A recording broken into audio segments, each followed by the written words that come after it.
Umiyak at nagmakaawa sa korte si Janet Lim Napoles kanina para payagan siyang ma-confine at maoperahan sa St. Luke's Medical Center. May myoma o tumor sa matris si Napoles batay sa pagsusuri noon ng mga doktor sa Camp Crame. Pero hindi raw ito malubha at hindi rin nangangailangan ng agarang operasyon. Kanina, namilipit pa sa sakit si Napoles kaya pinayagan siyang magpa-emergency check-up sa ospital ng Makati. Pero gaya ng naunang sinabi ng mga doktor sa Camp Crame, hindi raw nakakaalarma ang kanyang kondisyon kaya binigyan na lang siya ng pain reliever. Live mula sa Quezon City, may report si JP Soriano. JP? Jessica, mismong si Janet Napoles daw nagpresenta na pumunta siya sa korte para personal na magmakaawa at makiusap na siya i-confine sa isang pribadong ospital sa Makati, pero nanindigan ng korte, Jessica, na sa isang government-owned hospital dapat siya magpagamot.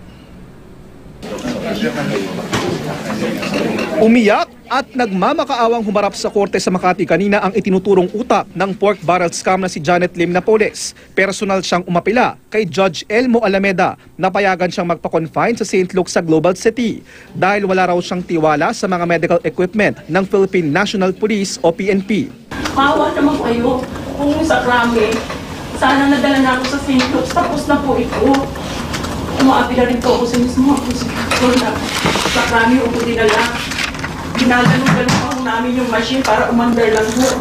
Kamakailan, nagpa-check up sa mga doktor sa Camp Crame si Napoles. Nakitaan siya ng myoma o tumor sa matres, pero hindi naman daw ito nakakaalarma, kaya hindi siya kailangang agad ma-confine at maoperahan.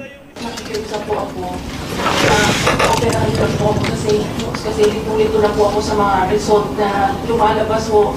Iba yung result ng Southern Luzon, iba din po yung result ng Crame. Eh sabi po ng doktor sa akin, pwede po maging cancer, natatakot hindi na po. Ani Napoles, matindi raw ang kanyang pagdurugo at sa sobrang sakit ng nararamdaman ay halos hindi na raw siya tabla ng gamot. Sa gitna nga rin ng pagdinig ay panay ang kanyang yuko na tila iniipit ang tiyan. Kinailangan pa siyang bigyan ng hot water bag. Alam niyo, ang mahirap yung nagbukulong dito, sakit-sakit. Kung wala akong sakit, hindi ako makikiusap. Alam mo, sana maunawaan yung tao. Ang sa akin, gusto ko na po madala ko sa St. Luke's. Hirap na po ako uminom ng tranquilizer. Hirap na po ako uminom ng tramadol. Ang lakas-lakas para po sa operation yun. Pag detention prisoner kasi ang isang tao, meron restrictions, restrained yung civil and political rights niya.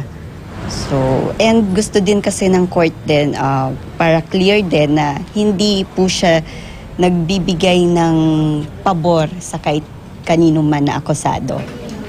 Bilang kompromiso, nirekomenda ni Judge Alameda na kung kailangan niya magpa-opera ay gawin na lamang ito sa mga government hospital tulad ng PGH, East Avenue Medical Center, Hospital ng Makati o di kaya sa Veterans Memorial Medical Center kung saan naroon si dating Pangulong Gloria Macapagal Arroyo.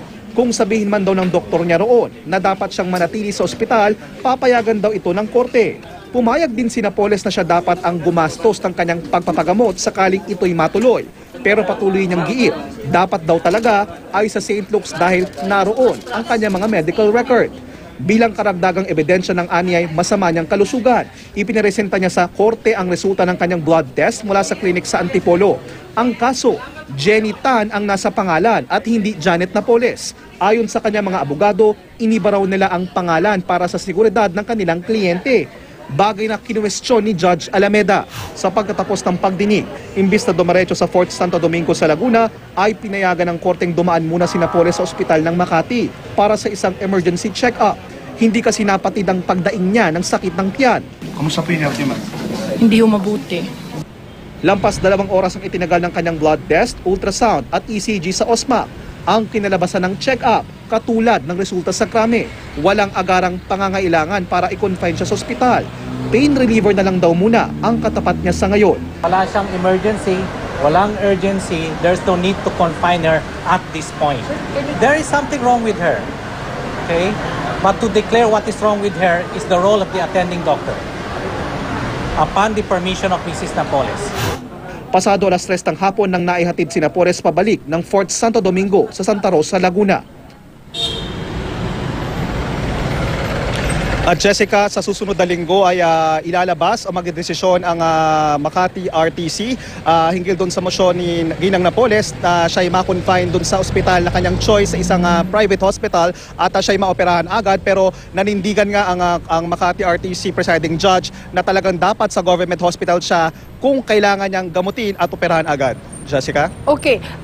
JP, kaninang umaga nagulat na lang ang marami na pumunta siya sa korte. So ano to, talagang biglaan?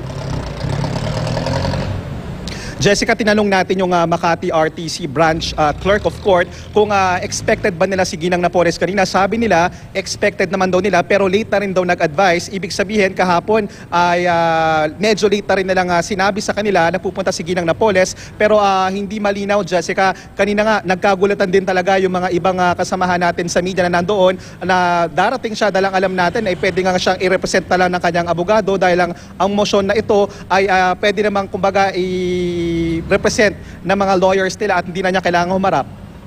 Okay. At ang punto ng korte, sabi nila, pagka ikaw ay nakabilanggo, hindi mo choice kung saan ka pwedeng magpagamot, di ba? Dapat daw choice yun ng korte o kaya sa government hospital dapat. Tama, JP?